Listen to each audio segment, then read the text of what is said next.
Okay, we'll start with the some rapid fire questions. I like Okay, the number rapid one. fire.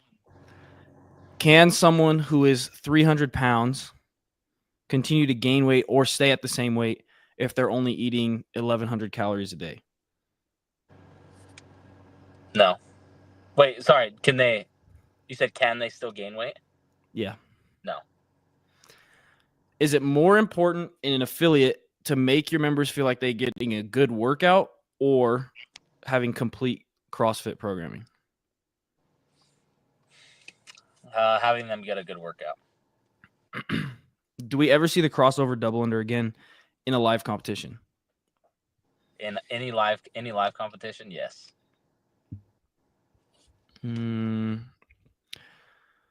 Why don't you want to go to the MetFix thing in Salt Lake with me? I don't know enough of what it's about or what its value is. I'm not gonna pay. Do you know how much it is? Probably too much. 1,500. Yeah, I don't even know what they're offering. What you get for it for 2 days? I don't know. To just understand how to understand scientific literature better and. No, this is like about this is like MetFix. So it's like the MetFix. The whole thing about MetFix, isn't it like teaching you like it's like a curriculum of how to better understand like broken science and how to point out like. I don't think so. Are you sure? Yeah, let me read you this thing. Oh, I guess Broken Science Initiative is not the same thing. Yeah. So this says this seminar is designed to equip coaches with knowledge and tools to reverse chronic disease and optimize human performance. MetFix is a metabolic solution rooted in science of energy regulation, hormonal balance, and built to drive real change from the inside out. So I think it's like a more it's just like very like microbiology, more like almost like cellular level of like CrossFit understanding chronic disease stuff. And like how the physiological mechanisms behind everything. Yeah. Nah, it does not interest me whatsoever. Really? Not really. I mean, I went to school for this type of stuff, like in a sense. Yeah, but that's all. Those are all lies that they taught you. Basic physiological responses in the body. Not even anything that serious. I'm not saying that's but like what are you gonna do? Like what are you gonna use to apply like what you learn? How are you gonna apply it?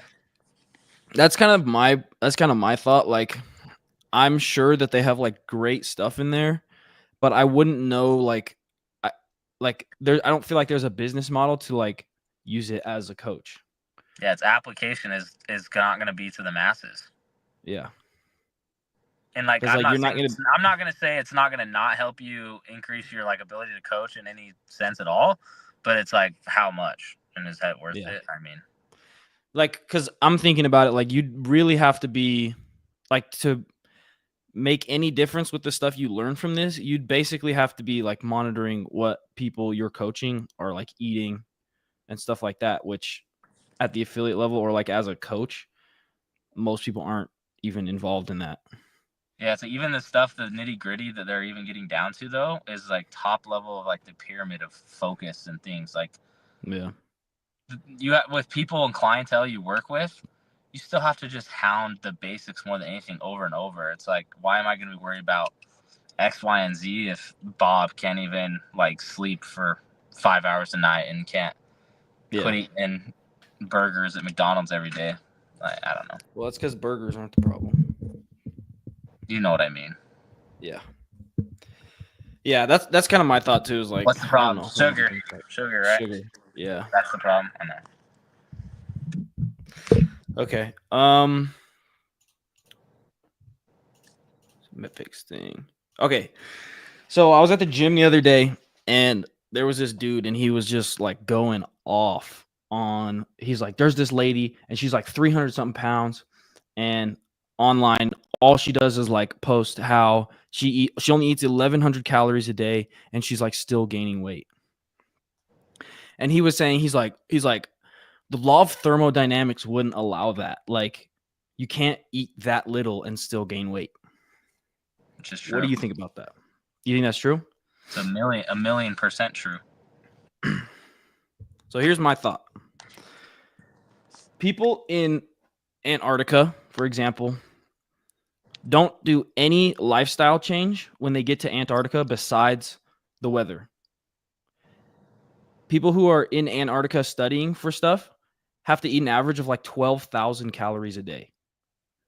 Only because because they're there, they're so cold that their body just is chugging to try and like stay warm. Mm. So just the temperature change will change the amount of calories they use just producing body heat. Yeah, so your body's burning more calories because it's having to produce. Yeah. It's moving. Oh, okay.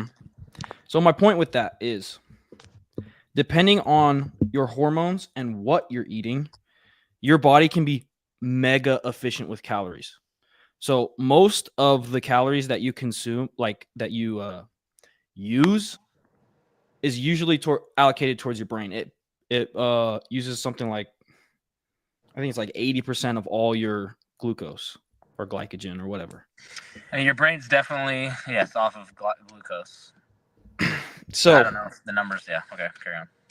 So on top of that, there's a million other things on like a cellular level that your body can basically just stop if it doesn't have the proper nutrients.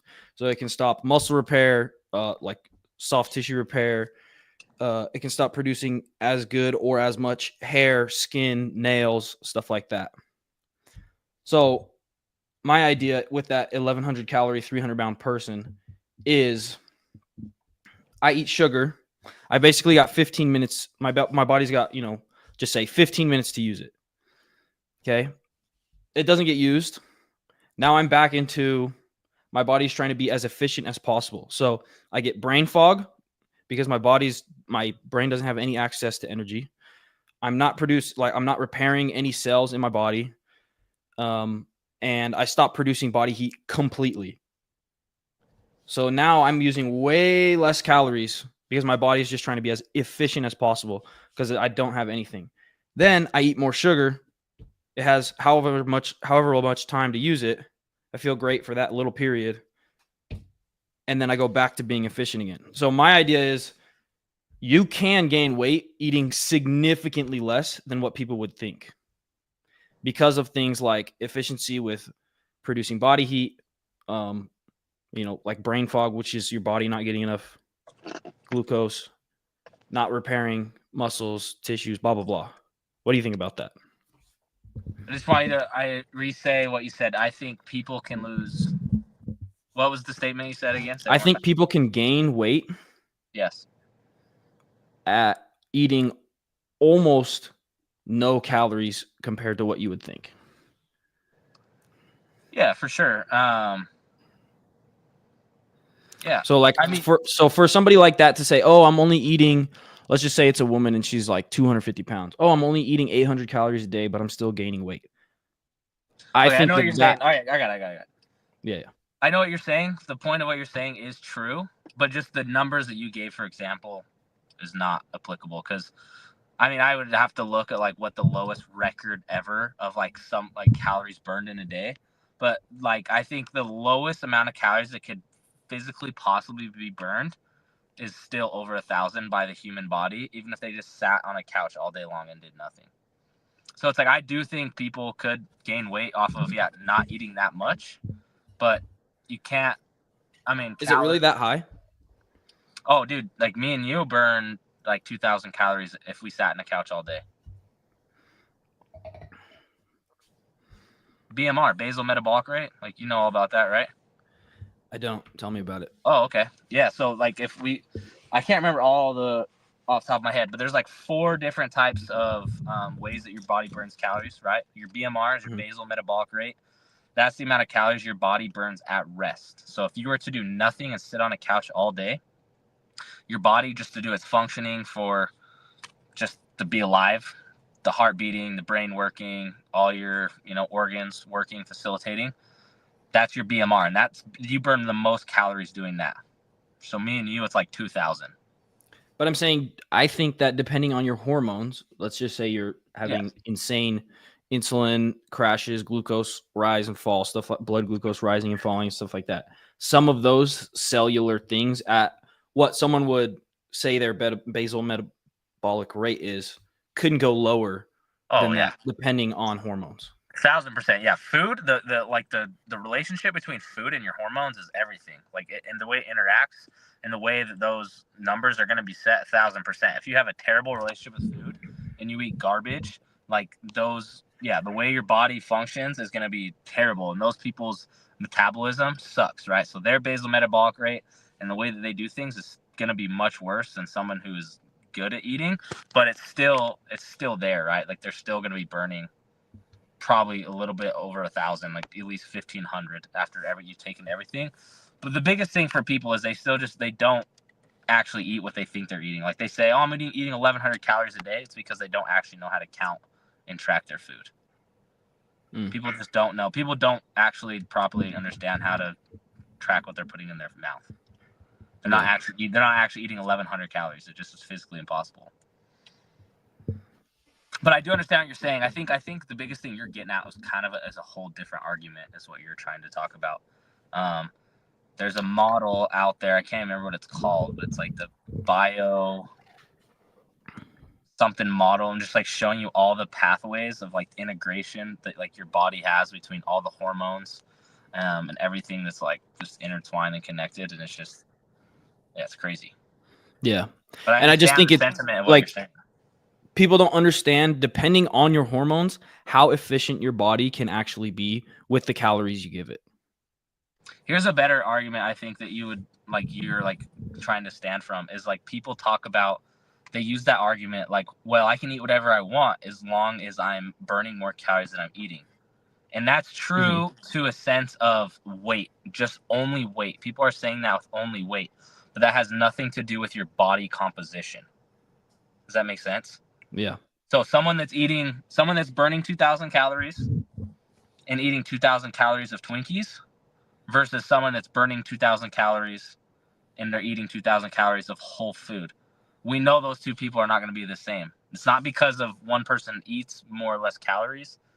It's because of the quality of the food, right? And then how that that relationship between all the hormones and the way that things interact, right? The protein consumption, that's what's going to determine the body composition. But I'm saying the problem with the calorie model is you never actually truly know how many calories you're burning.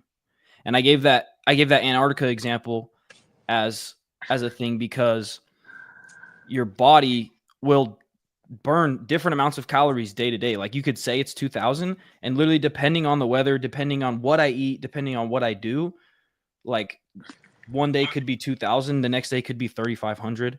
And I'm not talking about doing like more exercise. I'm talking about like the day to day was almost the exact same. Yeah. I'm not sure of all the methods of testing out there. There obviously are ones that are very accurate of testing, and I understand that it does change. But if you're in the same environment on like a regular basis, at least, like you can figure out what it is, and it's not going to shift that much. And it's like you have a pretty rough estimate of what those calories can be if you go to the right resources. I don't think it's And not. what do they use to test that stuff? It's not fluctuating 800 calories, 1,000 calories per day if you're in the same environment.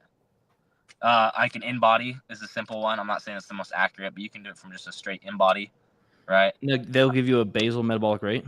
Yep.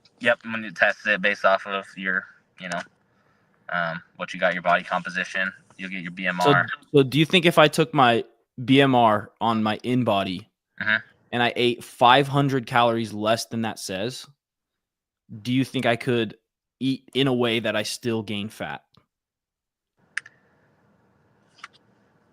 500 calories less than what it says, eating away. No, because you're eating less than you. Like that's saying that the in-body is fairly accurate, at least. Yeah. Which I think it's fairly accurate. Okay. Yeah, like back to my earlier, like there's like 4 different ways that you burn calories, right? BMR, and then there's I can't remember all the acronyms for them all, but there's obviously then your activity level, right? There's an acronym for all of them. There's one that's called NEAT, so non-exercise. So like just what you're doing, just walk around the house, cooking food in the kitchen, that type of stuff. And then how many calories does that burn a day? Let's say like everything you do, like you never do anything that would be considered like to have any sort of like intensity to it. Like it's So just day to like day say tasks. no, so no exercising, just like daily activities. Yeah. You're How burning many stuff. calories do those actually burn? Like the average person is a couple hundred, like 200 to 400. So this might be like a stupid question, but like aren't most of like day to day activities the energy come from oxygen? Wait, what? Most of like my day to day activities, like just moving around the house and stuff like this, aren't most of those movements uh powered by oxygen?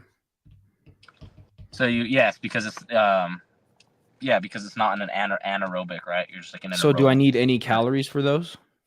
Yeah, you still burn. So the amount of liters of oxygen you uptake is how Mhm. much calories you burn. I think it's like every 5 liters of oxygen is like, I can't remember calories And per. where's that energy going? Like where is it going? It's Because if you're dissipating. using the oxygen for energy, where's like so like let's say this uses oxygen, like where's the calories that I'm consuming going? I'm trying to like. I'm confused by your question. I don't understand your question. So let's take like So walking for example. your cells uptake oxygen Yeah. and they produce what's called ATP, right? Like energy. Hmm. You Yeah. understand that? Like you've heard of Do that you one. have to add something to the oxygen? The oxygen goes. I'm rusty on knowing this. This is a Krebs cycle, like from a cellular level, and like the mitochondria, right? Goes through there, goes through this Krebs cycle, combines with molecular hydrogen and other things. Like this is nitty gritty stuff, right? And then it produces what's ATP, cellular energy, and that's what stuff you use. Like that's what your muscles use to contract, right? They use that Yeah. thing called ATP to contract. Mhm. So where are you asking from there? Like from that point, So what are you what asking? I'm asking is like I'm doing something that's like all oxygen, right? Then why do I need It's never all. Oh, yeah, go ahead. Keep going. so then why would I need calories if for that specific thing if it's powered by oxygen? Do you have to add something, some form of energy to the oxygen to make the ATP? And that's where the calories that you have to consume are coming from? I feel stupid not knowing how to like um, say how it all like that all interacts. I mean, the food you eat is digested in your stomach. Yes, but I understand how that would be needed for uh like glycolytic use, but I'm asking for for Right. things for movement using your oxidative system. Do Yeah. you have to add your own energy? Or does it just straight use oxygen? I can't remember how it works. It uses so for the aerobic, right? It's using like more fat storage. So it combines with the man. I'm so rusty on this. It's been so long. Yeah, because like I said, the glycogen is stored in the muscles, and that's its main energy source. But from an aerobic standpoint, yeah, it uses fat. It pulls from like the fatty acids. Um, And does it yeah, have to combine with like the oxygen molecules yeah. I mean, I don't know if that's the right term, but yeah, I think like what you're or saying whatever? is. Yeah. Yeah, I know. Okay. I'm trying. I can't remember, dude. I'm so rusty. You have to add something to the oxygen to make it usable energy. Yeah, and it's part of the process of creating the energy is using it from. Yeah, fatty acid is the correct term, I think. Obviously, Okay. you're using your lipids, but do this. Yeah, this is like physiology 101. I'm rusty as hell. Yeah. I think do you think that's kind of the stuff they'll cover at Medfix? Yeah, I think it's going to be a ton of like when you eat certain foods and how that responds with insulin and the Yeah. uptake of yeah, probably. Interesting. Okay. We already kind of had this conversation, but I think I want to go a little bit more in depth with like where do you stand on getting a good workout versus getting like complete CrossFit programming? So like sometimes I'll have people come in to a class and like I have this one dude and he doesn't like doing Metcon. So he'll just come in to the class, he'll do the lift, and then he'll just leave. And like I kind of just like let it happen because I'm like, like this I don't feel like it's really my He's place. paying me to come. He's doing what he wants. Yeah. So but I also like would like to encourage him to like do some conditioning every once in a while. I mean, I definitely don't think it has to be every day. that he has to do like a Metcon. Like I would say maybe like twice a week. Sure. But yeah, where do you stand on that? And like, how do you do it for your gym? Yeah, I feel like it's hard because people are like stubborn. They can be stubborn and stuck in their ways. I think it all comes down to just how well you can articulate like the reasoning behind why why you would work out or train a certain way, and like why those qualities are important on a regular basis, and like explaining to them like, hey, like this is important for your health because obviously XYZ, or like what, like I think it's asking the person the question of like, what are your goals, like why are you trying to even be here, right? And it's like getting an answer of like what their goals are and telling them like, well, the gym that you go to, like CrossFit, this is the methodology that like we believe in, and here's why. And because you can explain to them pyramid and things like that, of like hierarchy of development. I think you said, how do I like do that with people? Yeah. And do you change, do you like incorporate that into what you're programming? Like sometimes are you like about to program something and you're like, no, this would be too much. Like I want to just have people get a good like sweat that day. Yeah, I feel like that is a hard balance, and like good question. I definitely think it's important that you are programming to your clientele of the gym in one aspect, because like, dude, if like, I just out programming people, like this is why I don't think that like mass programming, like say Mayhem for example, is that great for a lot of gyms to buy, because it's just not tailoring it to what that demographic is. And even though it's scalable to the masses and we know that, it just is so cookie cutter and not personalized. It's just people, I think a lot of people get not excited about it because they understand. Like some gyms is like more of like a boot camp style. Like that's just their clientele. Like that's what they want to do. And then some gyms, they want to do like their clientele just loves lifting. And so like, I feel like you kind of also have to tailor to that.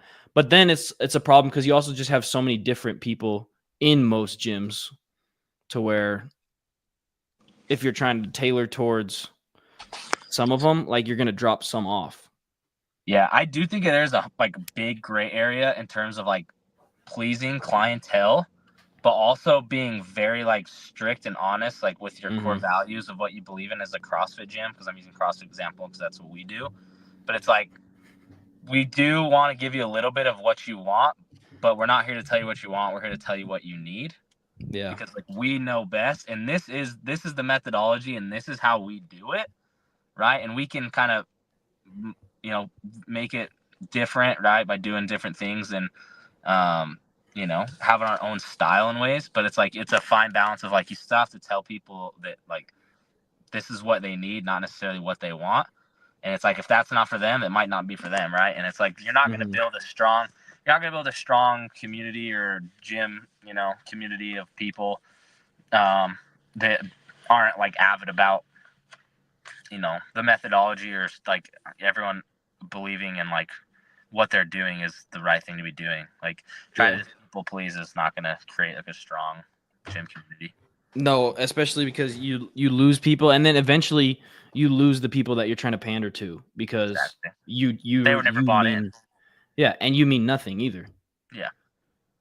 You used that bar muscle up one as an example last time. You're saying you put the bar muscle up, you put like a bar muscle up like workout or practice. It was like allocated, just like it was like accumulating reps, right? And then like within my coach's notes, there was like different scales. This is skill focused session, right? Like you're gonna spend X amount of time, you're drilling and cueing people, helping them, right? This is for skill quality, and this was like the first thing of the day in class. And then you had a workout after, and there was a lot of people that wanted to do the workout first, or some coaches that wanted to do the workout first, so that they could get people a good workout, and then the people who didn't want to do bar muscle ups could leave. Yeah, in a roundabout way, that's what I got from it. She was just like, people are more focused on just getting a good workout in than the way I took it, worrying about like skills that they don't care about, basically. Yeah, and by getting a good workout, people mean like a good sweat, like heavy breathe, stuff like that. Just like So, about a few weeks ago, my brother was wanting to practice for his high school football, so we went to the field, Mhm. and the gate was like closed. Mhm. So we just hopped over the gate. Now this is the first time I've like jumped a fence probably since I was like, I don't know, maybe 17 or something. Mhm. And obviously I hadn't done CrossFit back then. Dude, I'm telling you, like I went like this and just like popped right over. And I was like, it was like crazy. So I would use stuff like that as like a reason of like why people should be uh like practicing their bar muscle ups, because like we're not trying to just like, to me, getting a good, like I understand that getting a good workout is like getting a good sweat and heavy breathing and blah blah blah, feeling good after, but also in my mind, and I think in CrossFit, like getting a good workout is something that's going to make you more able-bodied, Yeah. like more able to do more things. Mhm. So I kind of lean more towards the side of like, no, like and maybe muscle ups wouldn't be the thing for some people. Maybe I would do something like getting over like a high yoke, because people could kind of relate to that more. Like Mhm. maybe I'd have them do something like at chest height and they're just kind of like popping up and over. Yeah. But I kind of lean more towards like, we're not just trying to get a good workout. Like if you want to get a good workout, you could go to like a boot camp, but like we're trying to make people more able-bodied. Yeah. I mean, I think I would even just like retract and just not say good workout, but just like people just want to just sweat and like just feel like Yeah. people confuse like a good workout with just like getting really like hot and sweaty, and like because anybody could Yeah. just throw 100 movements at the board. I'm gonna do 50 crunches and 100 bicep curls and just throw stuff at the board, and you can feel like you like are accomplished because you just like did a bunch Mm-hmm. of dumb random shit. But yeah, that's just like not what we're about, right? We have like a specific intent behind what we're doing. And it's like, for example, the bar muscle ups, right? And it'd be one thing if I was programming bar muscle ups like 2 to 3 times a week, right? Yeah. Then it could be like, okay, like, dude, come on, like, I'm trying to just like not do skill work, well, and then that's a whole different conversation, right? But it's like, I think it's how you program things, and it's you have to find the balance, right? Of dude, we're still working hard, getting hard Metcon workouts in that are good workouts, and they're not always containing high skill movements and things that are going to be have limitations. And you Mm-hmm. know, I think it's hard. One thing I wish I want to do better, especially now that I'm like in a head coach role, is if people at least are interested, is like explaining to them like the reason behind why we program the way that we Okay, do. I always think about this. Yeah. Like, how do you explain, like, because some people just wander into a CrossFit gym and like they're like, even Brooke, right? She's been doing CrossFit for like 10 years. I brought up some concept to her about CrossFit and she's like, "What's that?" And I'm Yep. like, "How have you been doing CrossFit for 10 years and you don't actually even understand what you're doing?" Mm-hmm. So I always think about this, like there has to be a way. I mean, like the problem is some people don't want to be educated. Like they just Yes, want they to don't go care, and just like follow whatever's happening and like which get is it done. okay, I think. I think that's okay too, but I also have a problem of like at some point to do CrossFit and like to truly like buy in on CrossFit, you kind of have to know what it is Well, I just and like think what what's I going would on. argue to the people too is like I only think it's gonna benefit them greater. To know. Like their health, it's gonna benefit them, and it's just gonna benefit their everything that they do. Just knowing and caring more, like having a better understanding and caring, it's just gonna elevate everything else around them. The way they just, and then my thing is too, it's like I know like you're just coming to work out, and I get that, be here for an hour a day, but as soon as you're at the gym, like be invested in it, be invested Be for invested that in the hour, gym while you're there. and Yeah. like try to soak up everything you can while you're there. Like especially people that come in the morning. This is like my biggest counter argument to people because I always coach 5 and 6 a.m. And lots of times it's just like funny, like oh, like we're barely awake 5 6 a.m. Like oh, give us a break on this and that and that. And like I get it's lighthearted most of the time, but a lot of the time Mhm. my counter argument is yo, like they're kind of like playing themselves like an easy road out, like kind of like oh, Mhm. like I'm not trying to go that hard, but I kind of like turn the argument on them, be like, dude, like I know you care about this and you're savage because you just got up at 4:30 today Yeah. to come work out at 5 a.m. I'm like, I Yeah. know you're not just like a mosey and like, like just whatever. And I was like, dude, you're here to get after it. I know you care about being fit, and like you're a dog, kind of like you're here at 5 a.m. to grind. So it's like I know you're not just like here to just go through the motions. So it's like while you are here, you made all that effort to show up and be here this early. Like, let's get the best out of it and let's grind. Like, let's soak up everything we can and let's try to do everything the right way. That's like, it blows my mind when people are like maybe just like fluttering their feet, kind of going through the motions, just like, just being distracted. It's like, yo, you already did like 90% of like the hard steps to like take the action to get here. And like, it's like, let's just like see it all the way through. So what do you think about like, and that's a good point, like not taking, like you're already there, right? Like you've already invested that hour for the day. What do you think about talking about things like, just say like maybe taking 5 minutes at the end or beginning of class to talk about things like nutrition or kind of just like methodology stuff or whatever. Do you think that's like a reasonable thing to do, or do you think that's just like too much?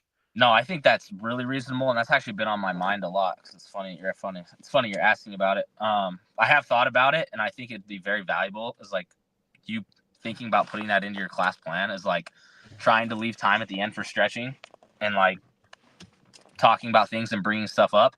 It is hard because I do think there's people that are just like, I don't give a crap. Like, I don't want to listen to that. Yeah. But I think honestly, those types of thoughts you have to just block out, or you could even just make it be like a said thing, like at the start of class, like, hey, like after, or not even that, even like after the workout, be like, yo, hey, we're going to talk some shop a little bit about this. If you're interested, come over, let's foam roll, and we're going to talk for 5 minutes about some topics that I think are beneficial to you guys. Right. And so you give them the option. And it's like, there's going to be a few people that just, do their own thing and don't come on over. A caveat to that, like a big thing I'm like thinking about like incorporating, just because I think it'd be good value to our gym and our members, is like maybe once a month, not every month, but like on a month, maybe like on a weeknight, I'm going to do like a 30-minute to an hour, like seminar, call it, of a topic. And just, if you want to come, it's part of like, you're just being a member. You can just come, you can bring anybody you want to, and I'll just like go over like a seminar for like a half hour of, you name it, nutrition stuff, habits. It can be Q&A, programming talk, like weakness, attacking weaknesses and stuff like that. So I'm flirting with like the idea of doing stuff like that. But I think the easiest barrier of entry is adding that in a class setting.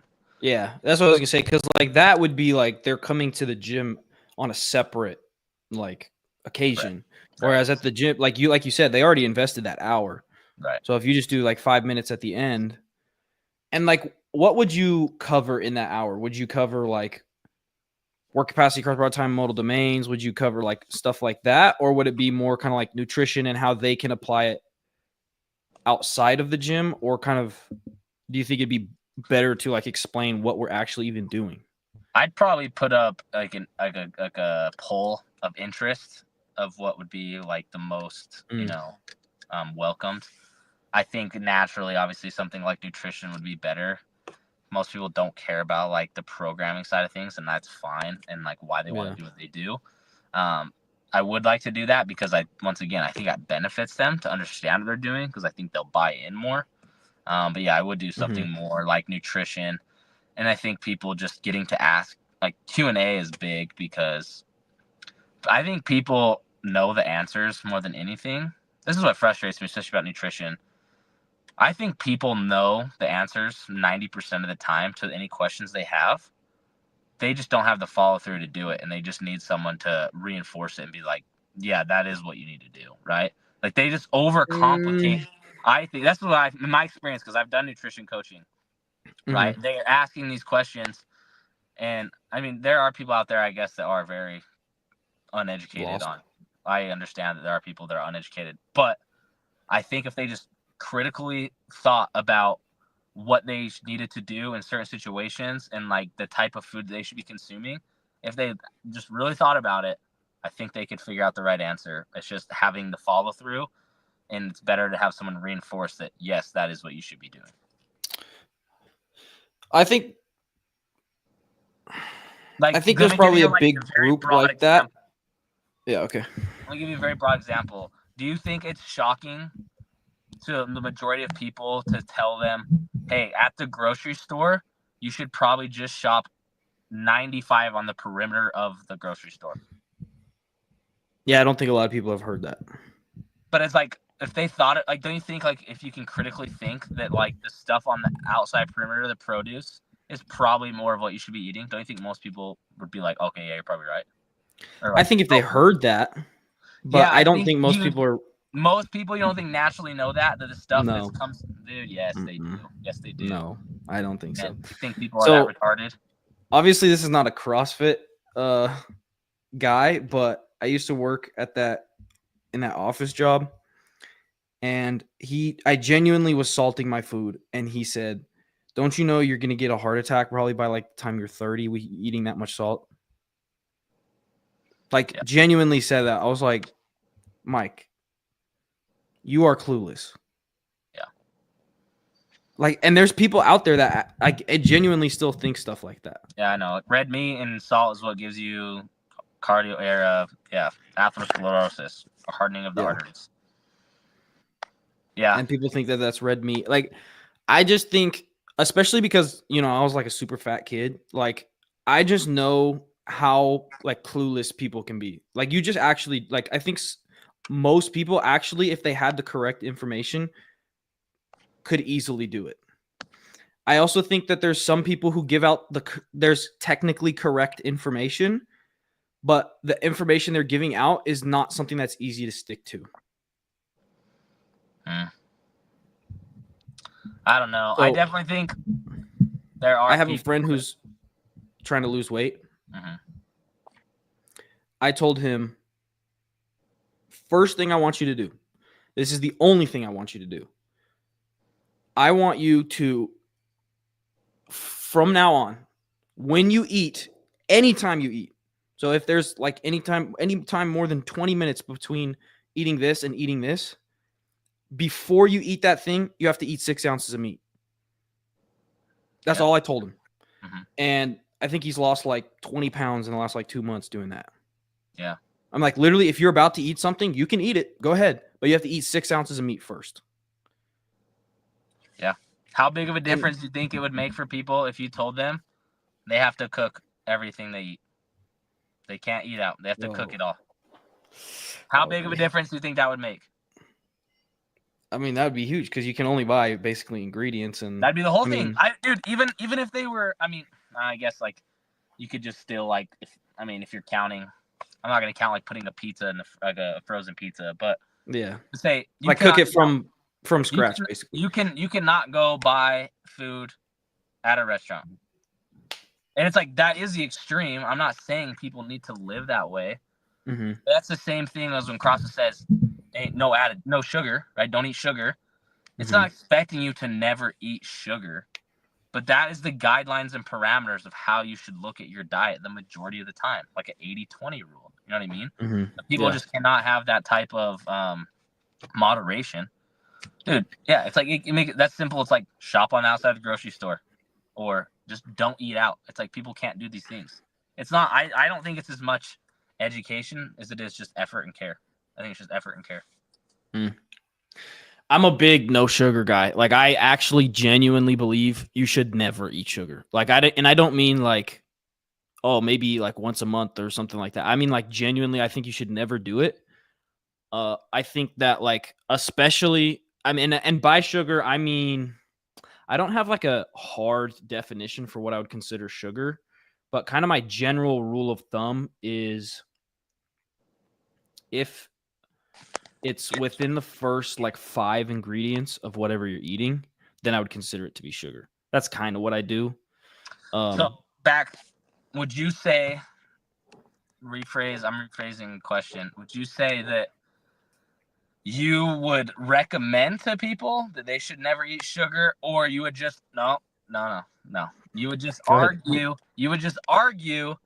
that you would be better off if you never ate sugar? Which one? Or both? I argue that you should never, ever eat sugar because it is so addicting, and there's no such thing as moderation with something that addicting. There's people obviously that do it. Do you think there's people that just like take heroin once a month? It's not the same. Sugar has been proven to be more addictive than heroin. No, it hasn't. I will show you. No, I can show no. you some things. They've literally done studies recently. I just saw like literally last week that they did not tie sugar and hyper palatable foods anywhere near the same response. It does not do anything with dopamine in your brain that drugs do. It doesn't do anything. Show me that. I'll have to send it to you on Instagram after this. But you literally think it's sustainable to try to preach to tell people that they should never eat added sugar? I think it's more sustainable than telling them to eat it every once in a while. I disagree. Man, you've never worked I with think anybody's nutrition, have you? no, except for myself.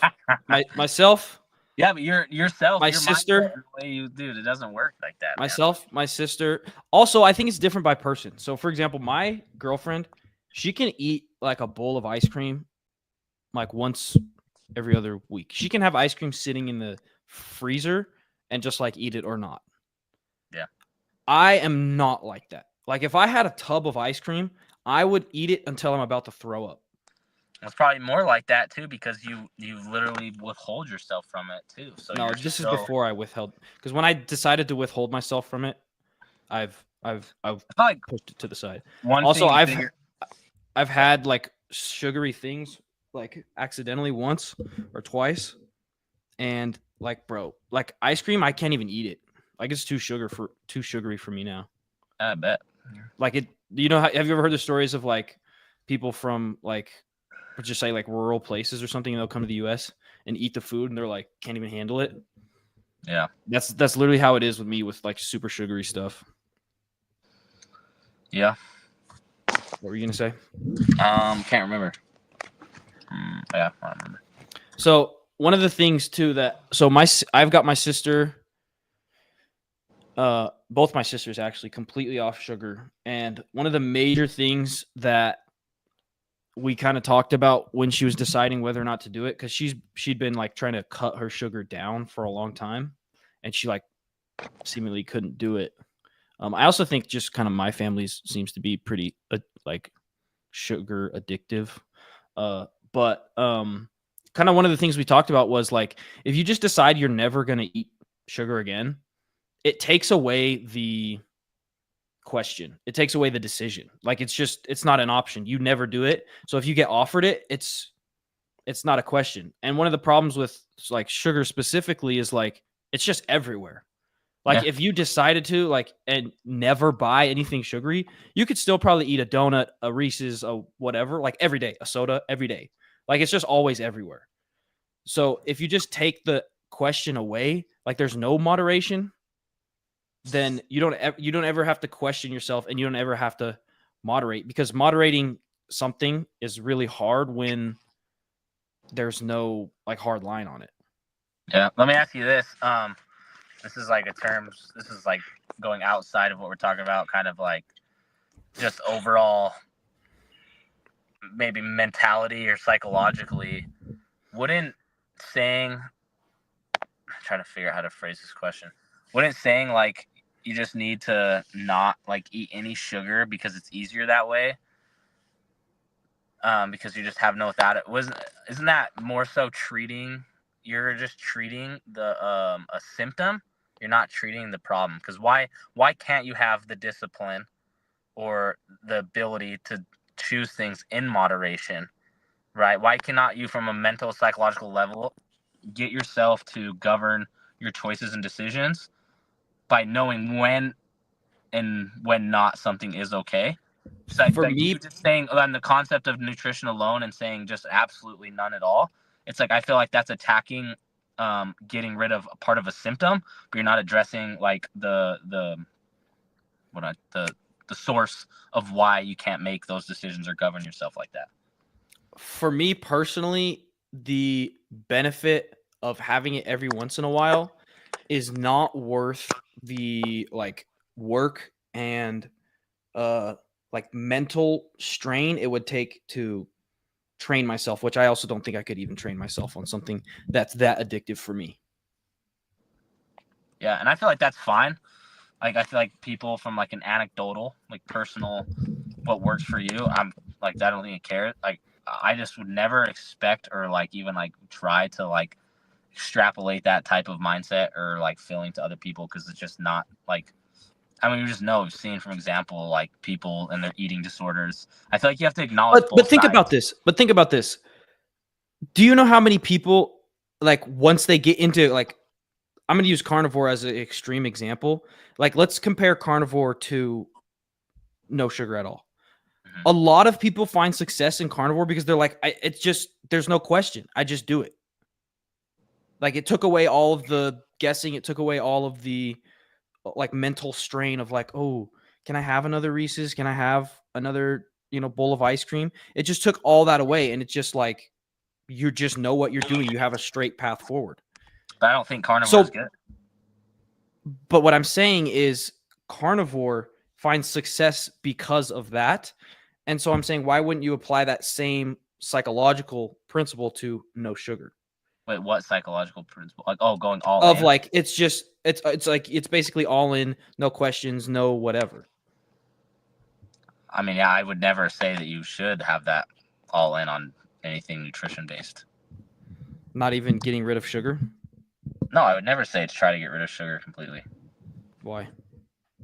Because I don't think that's realistic or sustainable. I think that sets you up for failure to have a balanced diet. I think having moderation sets you up for failure.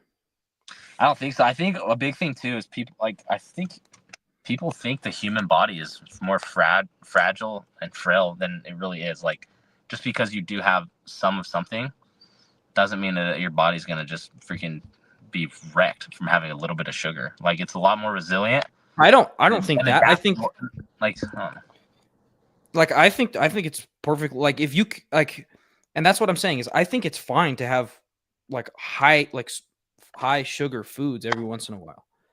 But what I'm saying is it's not sustainable. It's less having high sugar foods every once in a while is less sustainable for 90% of the population than never having sugar. Okay, I see your argument there.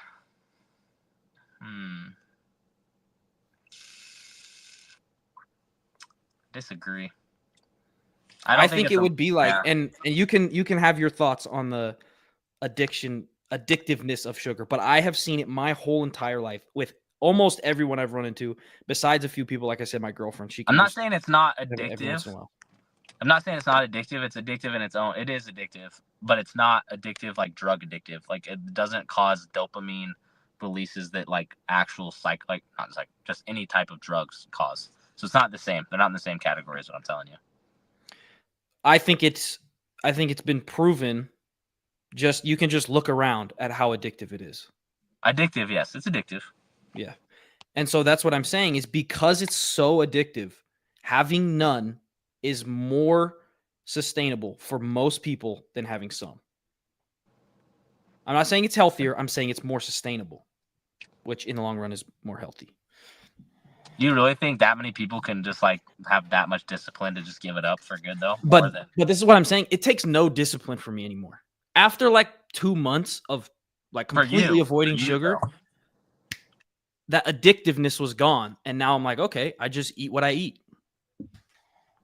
And don't. Yeah, I think the hard part is in the world we live in too. Like, and to give people a little bit of leeway, like, it's not easy for them, even if they have it. Like, it's in front of their face all the time. Like, and that's exactly the problem with moderation. Yeah. Like, you know the saying, give an inch, they'll take a mile. Yeah. So that's my thoughts on the sugar thing. I would recommend anyone to just completely stop. I think it's easier than moderation. I disagree, but I understand where you're coming from. So I like it. I gotta go in like 4 minutes, 5 minutes. Oh, I don't know if I want to bring this one. Okay, let's talk about the crossover double under. You think we'll see it again in live competition? I think we'll see it in something. I don't think we'll see it in the cross. Well, I don't even know. Wouldn't even cancel out of the CrossFit Games. We'll see it again eventually. It'll come around. I think if we see it again, it will only be the CrossFit Games. You think? You don't think some like nut sacks will just freaking want to program for some? I mean, maybe some like nut sacks.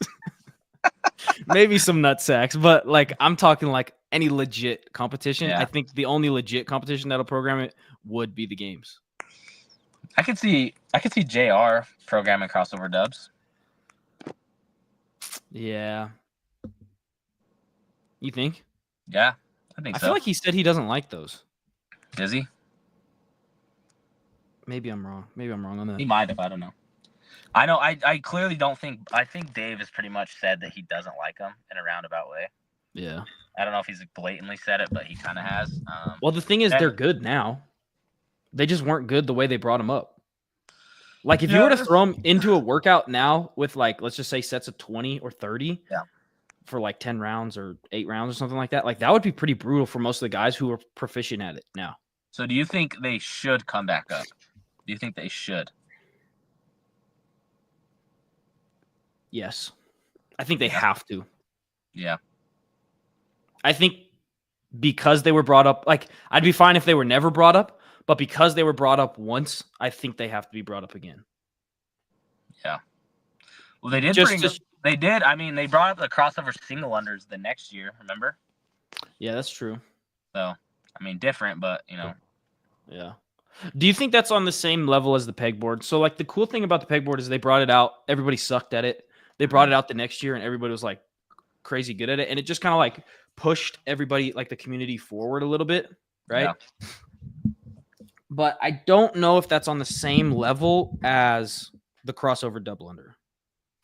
Yeah, I don't know. I think just, like, visually, pegboard just looks way more difficult and cool. Yeah. And, like, it's just much more of a rigorous type of feat rather than just, like, skipping a rope that, like, kids do. Well, and by adding the pegboard, like, a lot of people broadened their fitness. By adding the crossover double under, people are only really broadening their skill. Yeah. Right. So I'm not sure if it's the same as the pegboard. No, definitely not. Do you think that the reason it was brought up, and I've heard this before, the reason the crossover double under happened was not to test who was the most coordinated or accurate? You keep cutting out.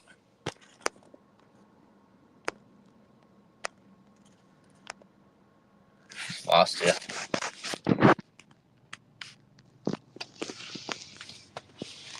I gotta balance anyway.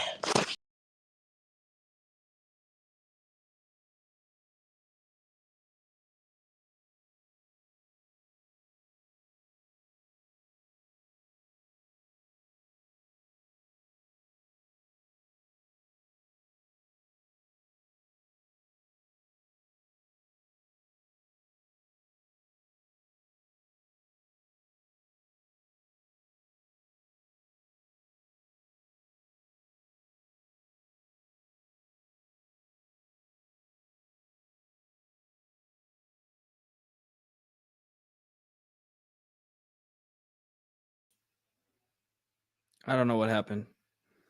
And I don't know where Drake went. Oh, he left. All right. I guess we'll finish that conversation next Monday. But yeah, peace.